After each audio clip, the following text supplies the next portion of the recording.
Crucial to the inventiveness of American cinema before the 1920s was how female it was.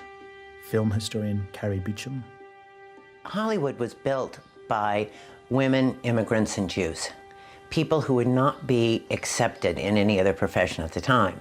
So Hollywood became this magnet for people who wanted to work, who were incredibly creative, but wouldn't be accepted in other professions. Well, half of all films written before 1925 were written by women. So that shows you how just comfortable women were in the business then. Perhaps the first woman to direct a film and the first female studio boss was Alice Guy Blaché. Most of the film companies focused on the machinery, and Gaumont started to make actual films, and Alice Guy was a secretary there. And they let her play with the cameras after hours, as long as she'd gotten her secretarial work done. And Alice Guy was not only one of the first female directors, she was one of the first directors. She was one of the first to actually put film together into a story with an arc. Up until then, we'd had the sneeze, the wave, individual actions, but Alice created some dramatic arc films for the very first time. Here's an example of Guy Blaché's touching poetics. A little girl overhears a doctor say that her sister will die before the leaves fall from the trees. So she goes outside and starts to tie them back on.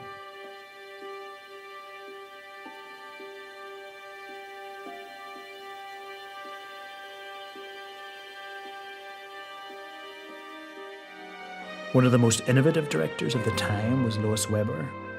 Here she also plays the lead in her film Suspense. A woman's at home with her child. She hears an intruder, looks out the window, sees him in this remarkable sideways POV shot. She calls her husband. Weber uses a split screen to show the husband, the intruder, and herself all in the same moment. The husband jumps in a car and tries to race to save his wife.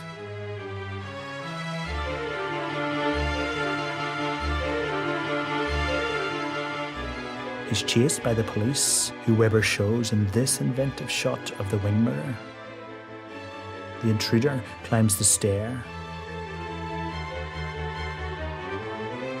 And again, Weber's camera position emphasizes the approach, the threat. In the end, the police and husband arrive and save the day.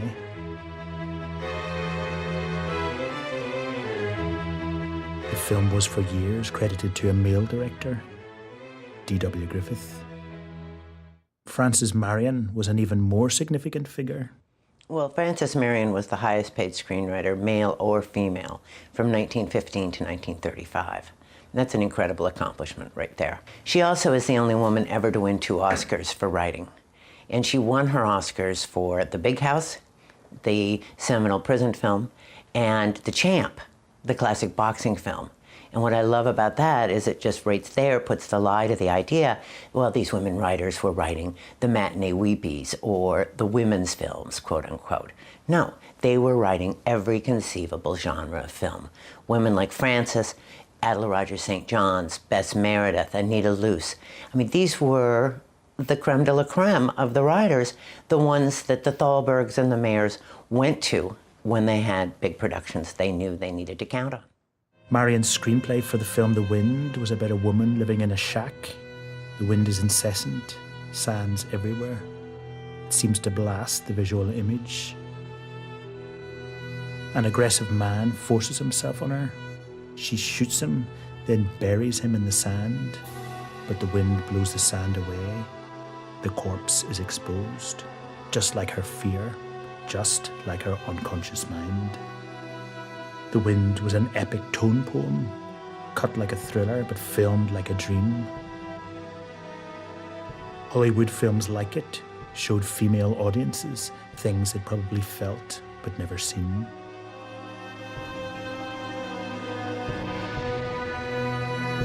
Most people in America did not go further than 20 miles from their home from where they were born till they died. So you have this incredible country that really only lives in this bell jar of their own community. And as films start coming out, as movie theaters are being built, by 1920, there's over 15,000 theaters in this country. So all of a sudden, you can go around the corner put down your nickel or your dime or your quarter, and have this entire world open up to you. And it's not just they're seeing Paris for the first time. They're seeing New York City or San Francisco. They are seeing women's fashions. They are seeing women acting in ways that nobody would dare do. With talking films, the price of making movies skyrocketed. And so with talking films, Wall Street really entered the business for the first time. And when money entered into it, the jobs started paying more. It was taken seriously as a business, and men wanted those jobs.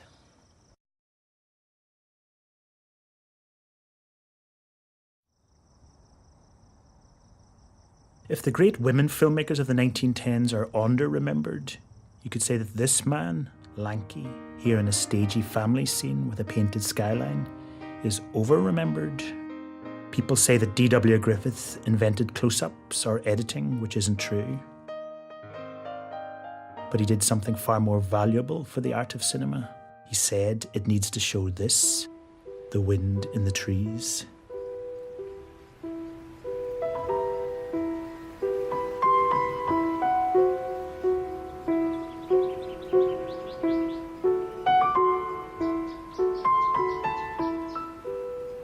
Before Griffith, film had a tendency to be stagey like this. Airless, he brought the wind in the trees to cinema. A sense of the outside world. The delicacy of Lillian Gish's performance here matches the delicacy of the light, the visual softness.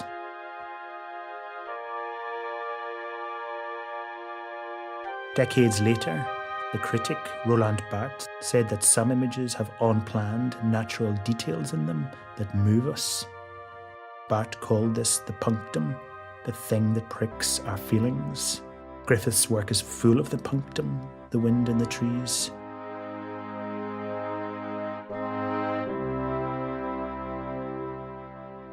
This scene, from way down east, is set on a treacherous, thawing river. Griffith could never have planned that Lillian Gish's right arm would push ice off the adjacent ice floe, but we notice the realness of the moment. Griffith worked with one of the best cinematographers in the business, Billy Bitzer. Bitzer disliked the hard edge of the film image, so put a collar around the lens hood to make the edge of the image go slightly darker, adding class to the picture, as Bitzer himself put it, and influencing the look of film in America for a generation. Griffith and Bitzer understood the psychological intensity of a lens. They used visual softness and backlighting, which gave a halo to hair and made actors stand out against backgrounds. What Griffith and Bitzer did in 1914 and 15, with all their talents, their haloed imagery, their splendid tracking shots and feel for the outdoors, is one of the great shocks in the story of film. They made this deceitful state-of-the-nation movie that raised a racist flag, which showed the power of cinema and its danger. The Birth of a Nation looks like it was shot in Griffith's native Kentucky. But it was actually filmed here, near Los Angeles. It showed the American Civil War. Griffith mixed the epic with the intimate. A Southern officer returns home. He goes to his mother. Her arms come out of the doorway to enfold him.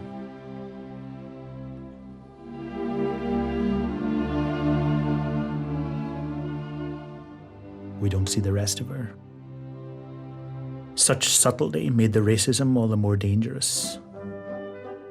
Black senators were shown as drunk and unclean. In this scene, Griffith used Wagner music. The Cameron family are being attacked by black soldiers. They're rescued by the Klan, heroic and thrilling.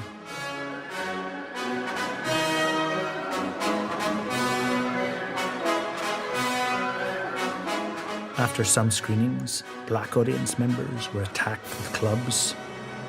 The Ku Klux Klan had been disbanded in 1869, but by the mid-1920s, its membership was back up to 4 million. Talk about the wind in the trees.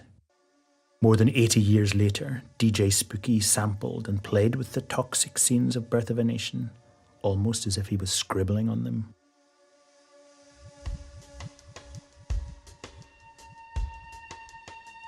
The year after The Birth of a Nation, Griffith saw this, the epic Italian film Cabiria. He was stunned, particularly by these moving dolly shots. Inspired by these moves and production design such as this, using elephants to suggest scale, and also by the novels of Charles Dickens, he made a 3.5-hour film, Intolerance, about love's struggle through history. The film showed human intolerance in Babylon, in the life of Jesus Christ, tinted in sepia, in the massacre of St. Bartholomew in medieval ages, violent scenes tinted blue, and in modern gangsterism, all shiny cars and jazz outfits, and then intercut these. Griffith said, Dickens intercuts, so will I. He took storyline A so far, then jumped to storyline B, advanced it a certain amount, then went back again to A and picked up where he'd left off. Previously, a cut from one shot to the next meant, as we've seen, then or meanwhile. Griffith's cutting between time periods wasn't saying either. It was saying, look, these very different events from different eras all show the same human trait, intolerance, or the failure of love. Editing as an intellectual signpost, asking people to notice not something about action or story, but about the meaning of the sequence. Soviets such as Eisenstein wrote about this editing, and as far away as Japan in 1921, Minoru Murata made this film, Souls on the Road. Two storylines intertwine. In the end of the film, they come together. Two ex-convicts from one storyline here find a son from the other storyline in the snow. Their story has been one of hope, but the son has died. A pioneering use of parallel editing in Asia. This made Souls on the Road the first great Japanese film.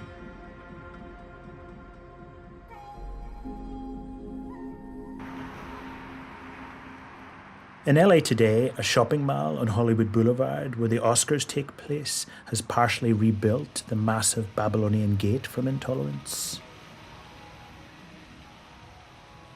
The original was here, a mile away from the shopping mall. It was demolished when Hollywood didn't care much about its own history. But what history? What ideas? Filmed with a dolly on a crane and even on a balloon to get high enough, up into the wind that flaps these vast hangings. Cinema was just 20 years old when this shot was filmed. A new art form had been born. Scandinavian directors had made it an art of light.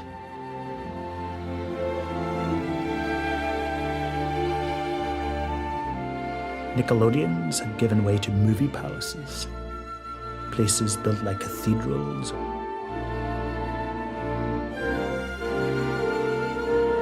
or Egyptian temples, or Chinese pavilions.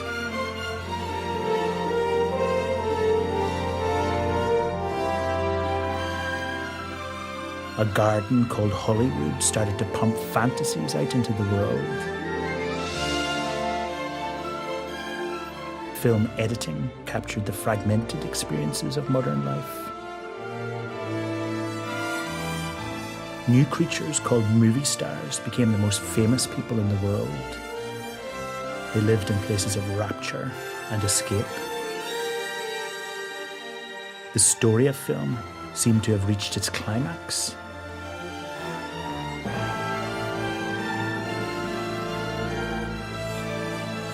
But in fact, it was only just beginning. And you can see one of the films featured in tonight's programme as Film 4 brings us a silent drama directed by the seminal American filmmaker D.W. Griffiths, Orphans of the Storm, Monday night at 12:50. For more on the story of film and to explore our interactive film timeline, head to channel4.com/storyoffilm.